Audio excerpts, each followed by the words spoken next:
book lovers! I'm here today with a mini Barnes & Noble haul. I'm calling this mini because I only have 3 novels and 2 other things for you. For me, that's a small shopping spree for sure. So this was an impromptu trip to Barnes & Noble that I took with a friend and her daughter because she wanted to buy her daughter some kids books. And really, first of all, I don't pass up a trip to Barnes & Noble, but also I was like, okay, I can actually go into the kids section without looking like a pedophile or like I have the brain capacity of a small child. Like seriously, people go in there and with their kids and I'm there browsing through picture books and little chapter books and people are looking at me like, what is wrong with you? I think I should be flattered that they don't look at me and think, oh, you're buying books for your kids, because I get a little bit insulted when people think I have kids. Not that it's a bad thing to have kids at my age. Clearly it's not, but personally, like, I don't have kids, and I don't want people thinking that. But, so I got to go in there with an actual small child, and, and so it looked normal. But, anyway, here's what I got.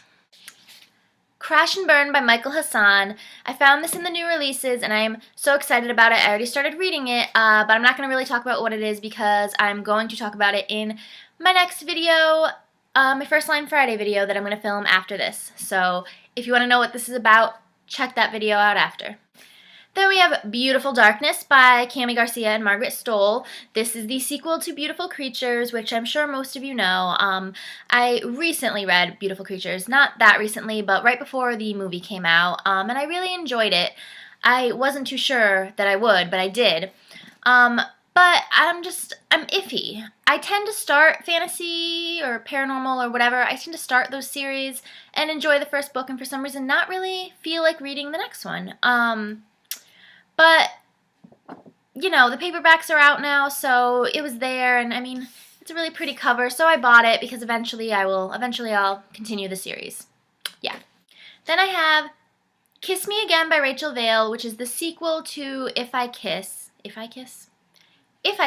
Myself. No, which is the sequel to If We Kiss. And honestly, the only reason I'm reading this, the only reason I read the first book is because I wanted to read this one, which I knew was coming out. It's a romance. It's a cute contemporary romance, and clearly I do not have anything against those. I used to read a ton of them, and now I've taken to other interests, mostly to boy stories, because that's what I'm writing. But the reason I wanted to read this is because it relates to what I'm writing. It is about a boy and a girl whose parents get married and they are step-siblings, but they have this attraction to each other. And the first book was taking place before the parents got married, but now this boy and this girl just moved into a house together, and what's going to happen? How are they going to deal with that and deal with, like, seeing each other all the time and being attracted to each other, but knowing you can't really do anything because this is your step-sibling? This relates to my novel I'm writing, which is about step-siblings, but my novel is from the boy's point of view, and it's a completely different, like, tone for the story, but I was just interested to see how one author would handle it, so I'm going to read this when I get time.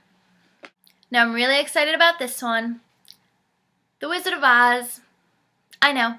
Again, I just bought that huge Wizard of Oz collection that I was so excited about, and I have just the Wizard of Oz novel, the first novel itself, in a couple other forms, but I saw this, and how could I pass this up? This is a graphic novel, Wizard of Oz.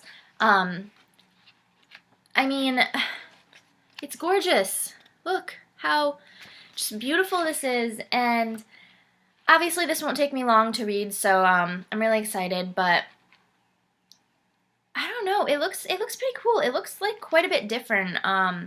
Like, I don't remember, but I saw something in here, and I'm very familiar with The Wizard of Oz, the book and the movie, and I saw something in here, some kind of, like, creatures that weren't really in the first one, so, I'm definitely interested. And this, yeah, like I said, this won't take me long to read, so I'm gonna read this, very soon, maybe today, actually, yeah. And finally, this is not a book of any kind, but, yeah. How cute. I mean, really? You can't tell me this is not an adorable little monkey with big purple eyes. And he was adorable, and I saw him and I picked him up and I wanted him, but I told myself, You don't need to buy a little stuffed animal. I buy stuff like this all the time. But then I read his tag. First of all, his name is Coconut, which is adorable. It's an adorable name, and I love coconuts. They're one of my favorite foods. So I thought that was cool. And then his birthday is July 27th, which is my best friend's birthday, one of my best friend's birthday. And it is also my half birthday because my birthday is January 27th and my friend's birthday is July 27th. So when we were growing up every year, we'd get to kind of celebrate both of our birthdays on each day. Like when it's her birthday, we'd celebrate her birthday and my half birthday, you know? So that was a sign. That was a sign that I needed to get little Coconut here, and he's so cute. Mwah. Bye. Bye. Coconut says go read.